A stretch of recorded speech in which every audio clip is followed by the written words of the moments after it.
Today I'm going to talk about the simulations of FMR in thin films using OOMP. So OOMP is a micromagnetic simulation platform, and we will tell about how to simulate FMR in thin film.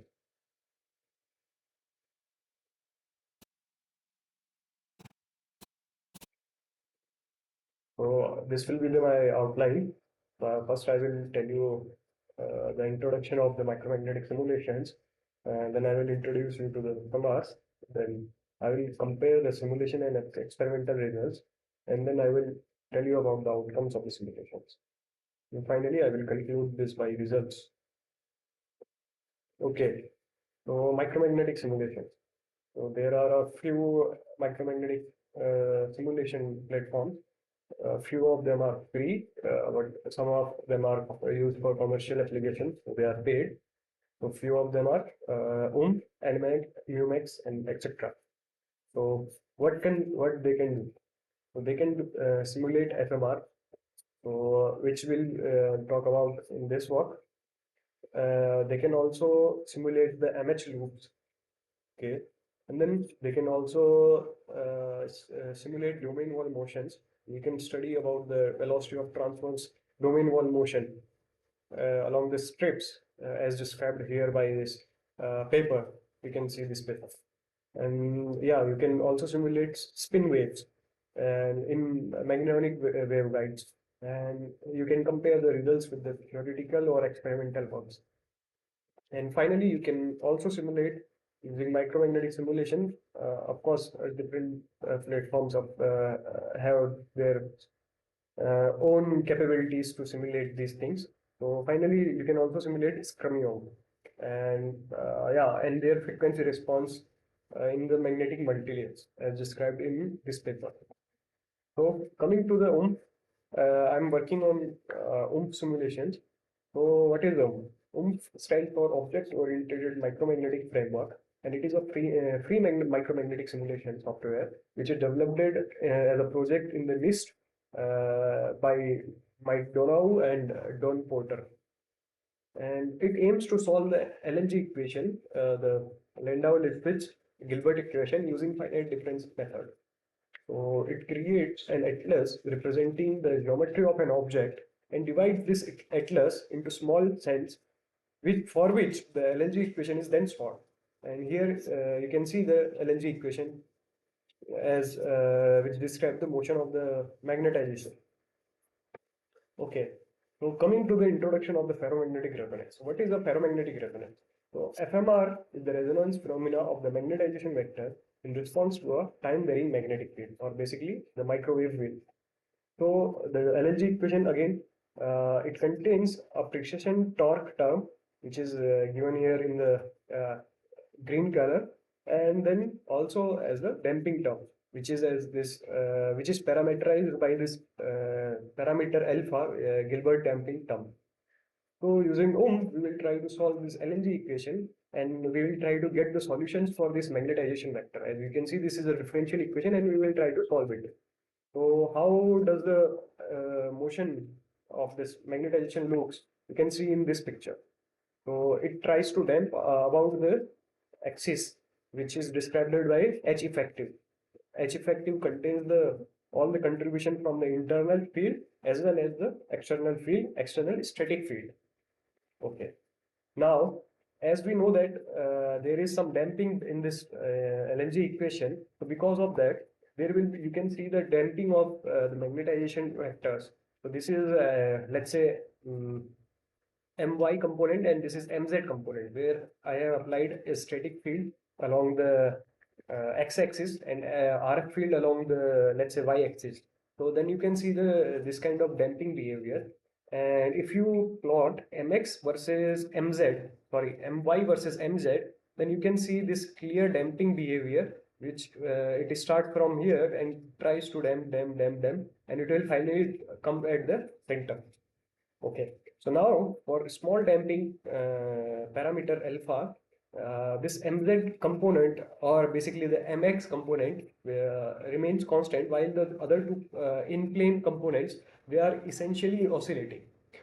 Okay, So now this resonance condition is well known, and it is described by this little equation which relates this resonance frequency with the applied field and the material parameters such as anisotropy and the magnetizations.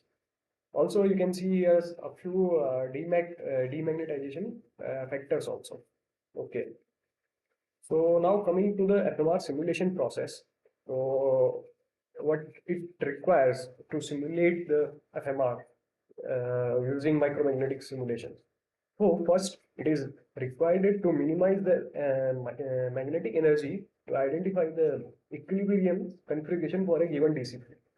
So you need to uh, set the equilibrium configuration so that the system minimizes its energy with respect to the exchange energy as well as the demag energy, and if there is any other anisotropy is there, then with respect to that the system should go to a minimization of the energy.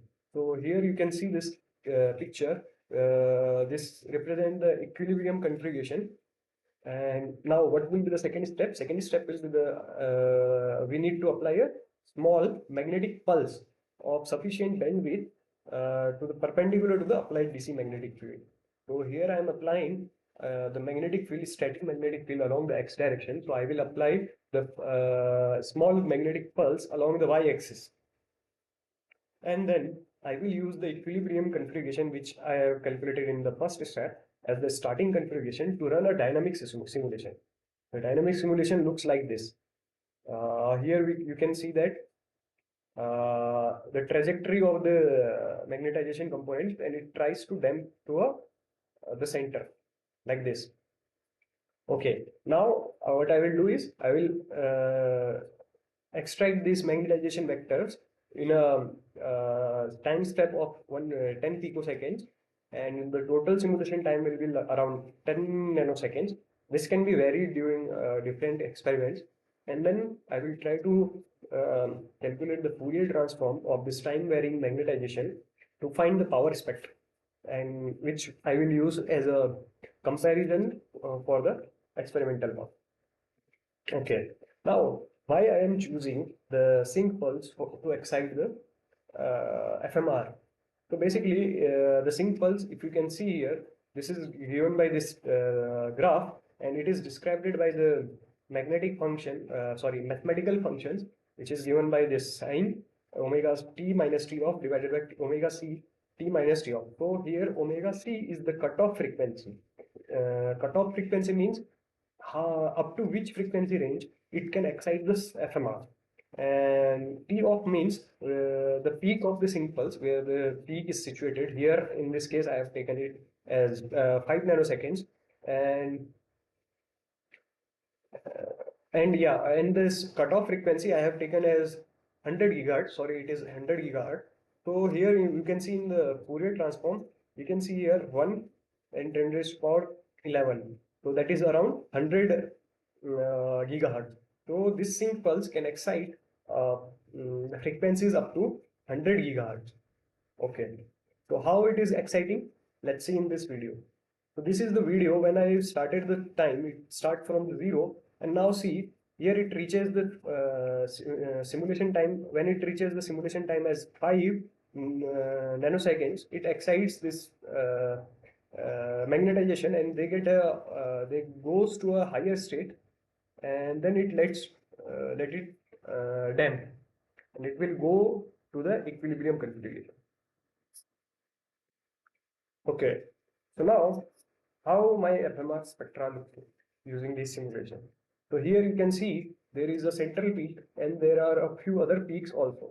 What is the origin of these peaks? I will tell you in a minute. So okay, so what is the central peak? So I need to know which peak is my FMR signal, whether this peak, this peak, this peak, or this peak. So for that, I need to do the spatial transformation of the magnetization at every cell, so that I can get this kind of plots where where I can find the spatial modes. So here you can see, corresponding to this frequency, I am getting the energy or the power concentrated at the center of the field. So this means that it is a it is the fundamental mode or the Kittel mode, or basically the FMR mode. Whereas this other peak, this current at this peak, the energy is localized at the edges of the film. Okay, so what does it mean? So this means that this peak corresponds to edge damped mode, and similar to the other peak. Here also, the energy is localized at the edges. Okay, so this analysis should be required in order to find which one of these peaks are my FMR modes. Okay, now we will talk about the effect of the demagnetization factors onto the Kittel equation. So as you know that the Kittel equation for a general ellipsoid where the axis with the axis C greater than D greater than C is given by this equation. So here you can see this, these are the Demang factors. Okay, so now if I choose the dimension of my sample as 5 cross 30 cross 50. So if you see that this is not a, this do not follow a thin film approximation. You can also see it from the demagnetizing factors where Na is equal to 0.8, and in the graph also you can see it stands here. This is no longer this is not a thin film approximation. So let's go for a higher value. Let's say this 5 cross 100 cross 100. So here the Na is tends to 0.9, and the other two Dmac factors are tending to 0.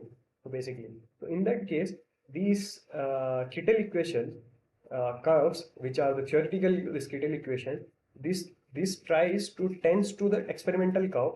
So this blue curve with the dots, this is the VNA frequency which I calculated experimentally, and this last dimension, this corresponds to our thin film dimension, which we used for the experiment. So here you can see that this Dmac factors are approximately equal to 1, and the other things are corresponding to 0. So, okay. So I calculated these Dmac factors from these two references. Okay. Now we will study the effect of exchange stiffness constant on the Kittel equation. So I have plotted, so actually I have simulated the FMR for corresponding to different A values. A is exchange stiffness constant. So if you can see here, this yellow curve corresponds to 8 picojoule per meter, which lies lower, and then this 12 picojoule per meter, it is slightly above, then 14, it is slightly above. So what does that mean? As I am increasing the exchange stiffness constant, the curve shifts to a higher resonance frequency. So let's see at this point, point 0.1 Tesla, the resonance frequency is somewhat here, 8 point or around 9. But if I increase this exchange stiffness constant, it goes above 10. And similarly for the other things. So what is happening is, so for a fixed magnetic field, there is an this increase in exchange stiffness constant. This shift the Kittel plot to a higher resonance frequency. So why this is happening? This could be because of the exchange interactions which are increasing as this A is increasing, which is increasing the effective field in the system, so that the Kittel equation, if you can see here, this Hz is the effective field. Basically, if you consider this, here you will see a effective field. So that effective field is increasing. Because of that, the resonance frequency are shifted to a higher value. So now this practically such analysis can't be reported like, because it is not possible to have some such a materials with different A values, but all other magnetic parameters as same. By all other parameters, I mean the damping factor, the saturation magnetization, the anisotropy constant, and like let's say gyromagnetic ratio. Okay. So what are my simulation parameters? So I am using simulation parameter like this MS value. I am taking as this value. This A value I am varying from 1 to 30 picojoule per meter. The gyromagnetic ratio as 180. around 186 gigahertz per Tesla. And then gamma is used for the simulation. Okay. And the dimension of my films are around 200 to 205 nanometer.